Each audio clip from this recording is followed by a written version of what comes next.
Bonjour et bienvenue dans cette 52e vidéo sur la prise en main de Teia Portal côté alchimie. Dans cette 52e partie, on va voir comment lier des objets ou formes entre eux ou elles, qui va ressembler quand même beaucoup à ce qu'on pourrait retrouver sur les euh, outils bureautiques comme PowerPoint par exemple. Pour illustrer ceci, eh bien, on va tenter de construire basiquement, bien sûr, un vérin pneumatique qui va nous servir plus tard, hein, dans les animations, à ce que le vérin puisse sortir et qu'il puisse stopper le petit pot ici en mouvement. Alors, pour cela, on va utiliser les outils basiques, qui ne seront autres que les formes rectangles. Alors, pour ça, je vous invite à ajouter un rectangle. Voilà, rectangle tout simple. On va en ajouter deux autres. Alors, soit vous venez rechercher directement sur les Basic Objects, ou vous faites des CTRL-C, CTRL-V. Voilà, comme moi, directement au clavier. Et puis après, on va régler ces formes-là. Alors pour moi, pour mon projet, j'ai un rectangle ici que je vais régler ici en largeur à 38 pixels et en hauteur à 89. Ok. Donc ça va me servir comme étant le corps du vérin, le fond de vérin. Ensuite, une autre forme à 36 de largeur et 10 de hauteur. Donc ça, on va partir du principe que c'est le piston. Et je vais terminer par la tige de vérin. Voilà, entre 7 et 82. Et voilà. Donc là, j'ai créé mes trois formes. Donc le corps du vérin, le piston, la tige de vérin. Et après, je vais assembler tout ce monde-là. Alors pour assembler voilà, la tige et le piston, pareil, moi je vous conseille aussi, c'est pour gagner en précision, c'est de zoomer ici, hein, dans le bas ici de votre vue à HMI, vous avez un petit curseur ici hein, qui permet d'augmenter le zoom, ou alors vous saisissez directement la valeur de votre zoom ici, et après vous réglez. Et ensuite, la tige de vérin, je vais la placer à la main, à peu près au centre du piston. Voilà, comme ça. Voilà, ça me plaît bien comme forme. Par contre, ce qui me dérange un petit peu, c'est que quand on a l'habitude de dessiner des vérins, la tige de vérin, on la positionne pas de cette manière-là, hein. Il faudrait que la tige euh, soit carrément au cul du piston comme ça, ou alors il faudrait qu'elle soit cachée. Bon au moins ça va permettre de faire quelques petits rappels.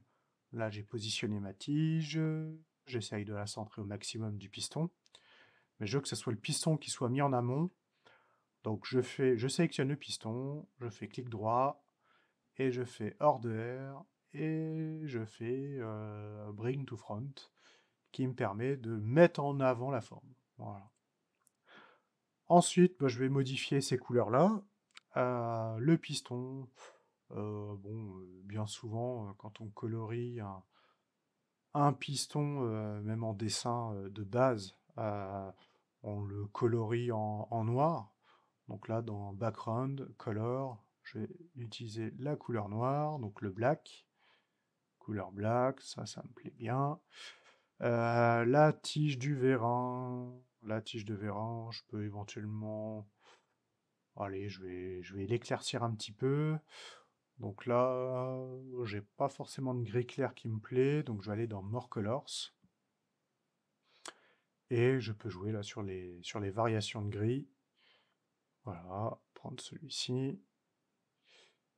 Et le fond de vérin, je vais le colorier en bleu. Bleu clair. Tiens, ouais, ce bleu-là, il me plaît bien.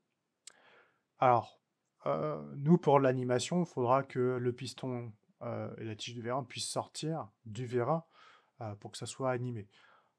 Donc pour ça, je vais assembler, comme dans la réalité, hein, euh, la tige et le piston, ils sont reliés ensemble, hein, mécaniquement, ils sont liés. Alors, soit vous manipulez le clavier, vous appuyez sur la touche contrôle du clavier et vous faites des sélections. Alors non, c'est pas la touche contrôle, mais la touche majuscule, voilà, on fait des sélections. Donc, touche majuscule, je clique sur mes formes pour, pour les relier en fait, pour les sélectionner ensemble. Ou alors vous faites du clic souris, vous restez cliqué longtemps jusqu'à que vous ayez la forme ici en pointillé, le lasso en pointillé, et vous attrapez votre forme. Là, les deux formes rectangulaires sont attrapées. Tant qu'elles sont attrapées, vous allez sur une de ces formes-là, vous faites un clic droit avec la souris, et dans le menu contextuel, vous avez ici Groupe, et vous avez la commande Groupe, qui permet de grouper les deux formes entre elles. Donc en faisant cela, bah, mes deux formes ici maintenant ne font plus qu'une.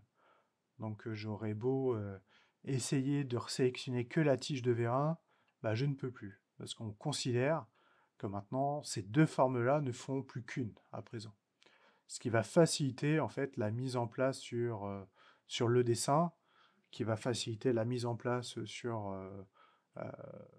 sur le corps du vérin. Donc ça enlève quand même une petite épine du pied.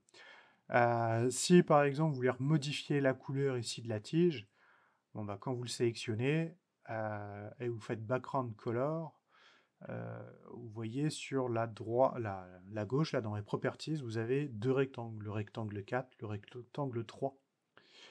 Et en fait, bah, si on ne les a pas renommés, ces rectangles-là, il y a possibilité de les renommer aussi, eh bien, on peut éventuellement les différencier. Par exemple, ce rectangle-là, rectangle 4, je sais que c'est la tige de vérin.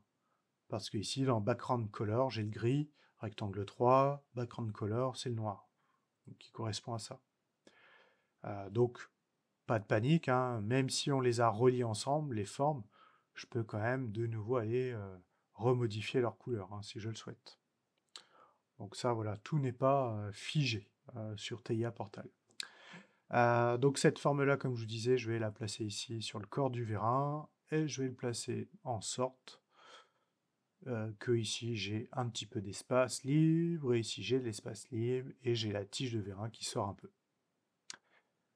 Je sélectionne les deux formes, non pas pour les relier, mais pour les placer, grosso modo, à côté du capteur hein, que je vais avoir ici.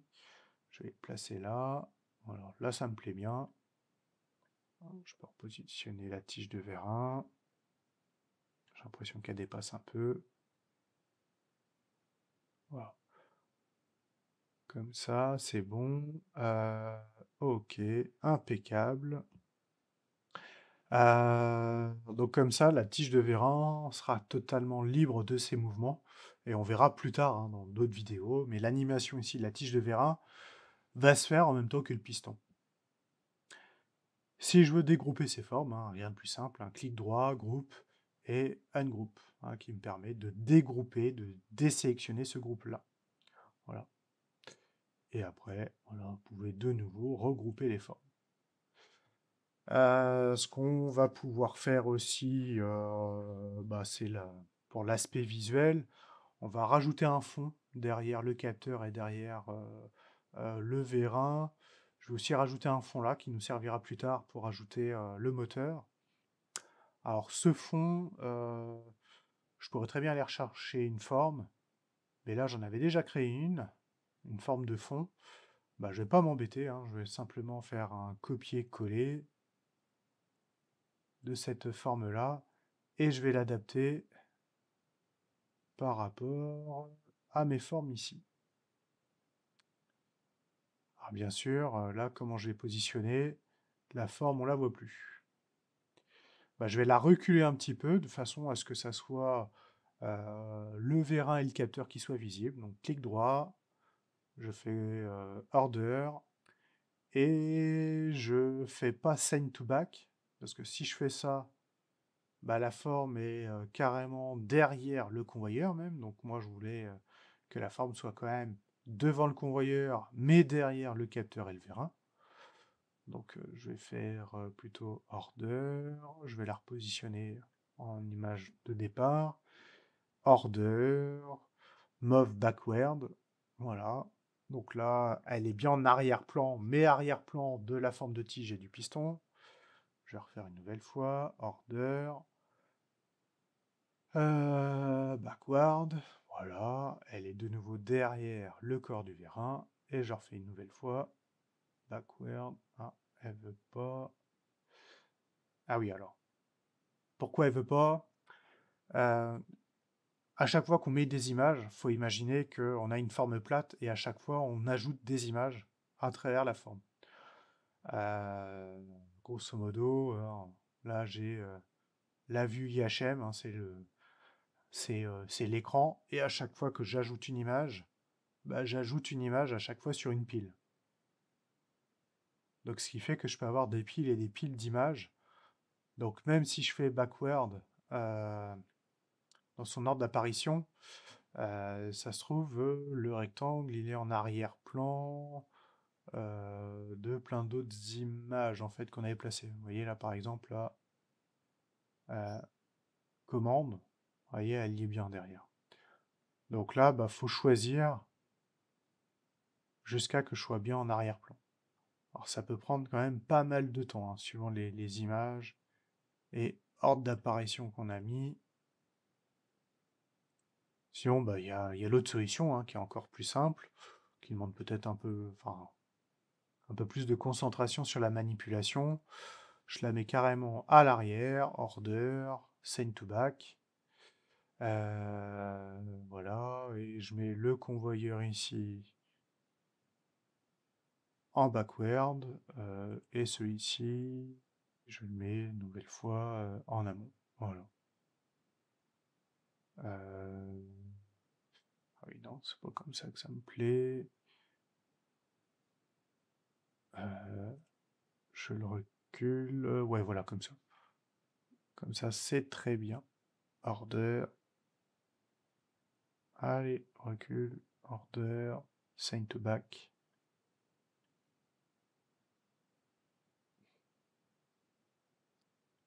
C'est pas ce que je voulais.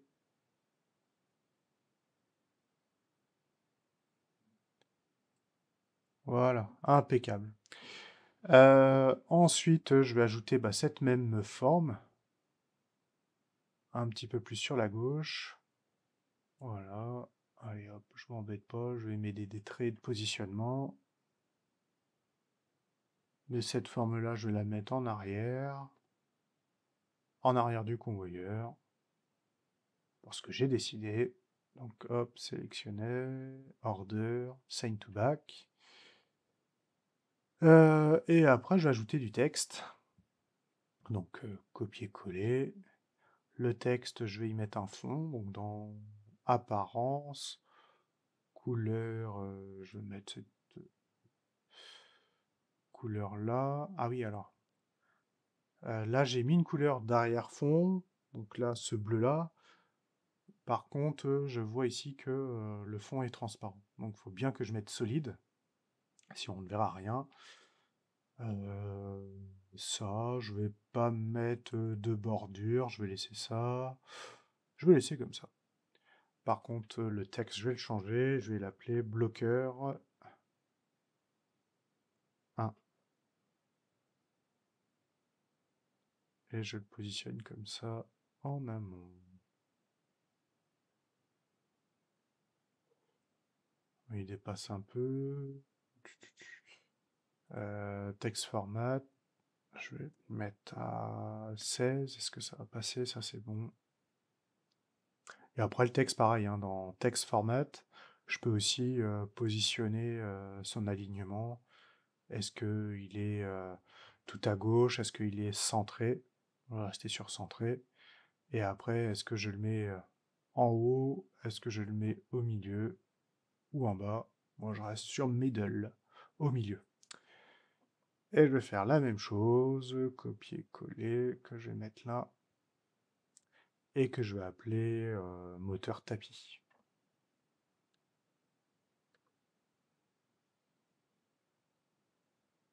Voilà, comme ça me plaît bien. Je vais remodifier la taille, je vais peut-être mettre à 14.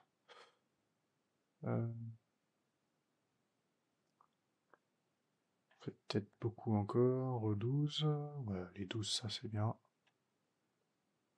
Et je leur positionne après avec les touches haut, bas, droite et gauche du clavier.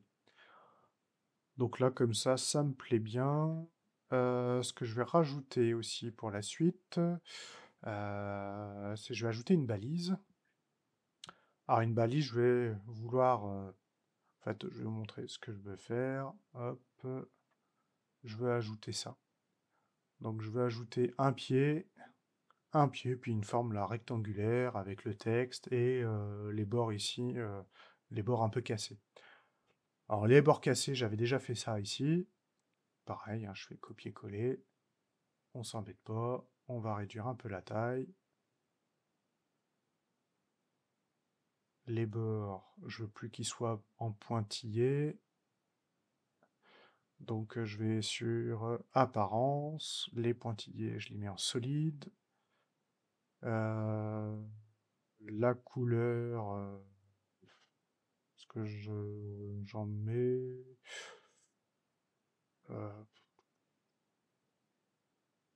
Je mets pas de bordure. Voilà. Je règle à 0, je mets aucune bordure. Par contre, je vais peut-être régler. Alors, comment que j'avais fait? Alors, si, ouais, j'avais mis une bordure d'origine.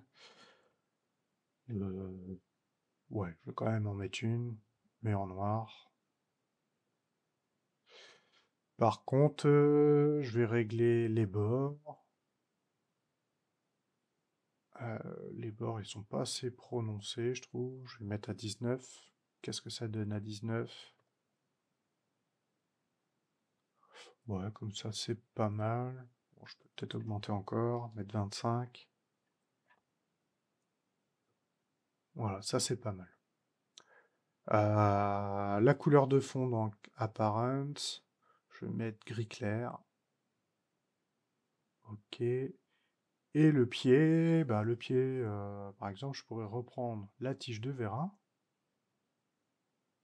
que je vais dégrouper.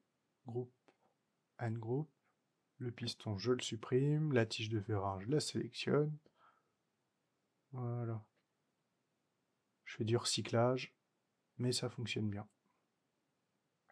La balise, ici, je la mets en avant. Le pied, je le mets en arrière. Voilà. Le pied, je vais changer un peu sa couleur. Gris foncé, comme ça. Je vais ajouter du texte. Je ne veux pas de fond. Donc ici, je mets transparent. Et là, je vais appeler balise. Voilà, hop. Que je vais écrire en blanc. Donc, texte. Je sélectionne le blanc. Voilà. Ensuite, je vais mettre aussi un titre au-dessus de la trémie que je vais appeler produit X.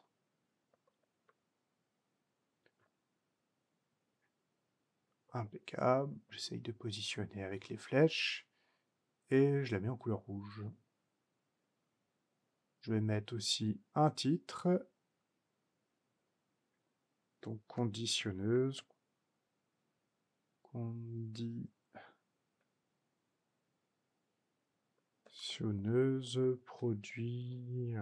Z, et le tout est écrit en bleu.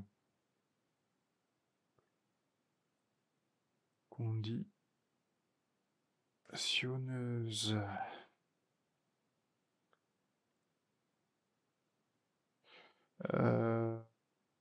Toc, toc, toc. Oups, qu'est-ce que j'ai fait?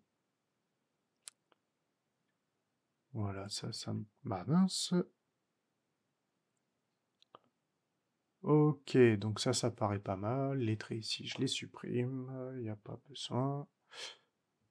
Et je pense que c'est déjà pas mal ce qui a été fait. Ouais, ça c'est pas mal. Donc on va s'arrêter là pour cette vidéo. Et puis à la prochaine vidéo, on va voir comment configurer un switch pour commander, par exemple, le tapis. Ciao, bye, à tout à l'heure.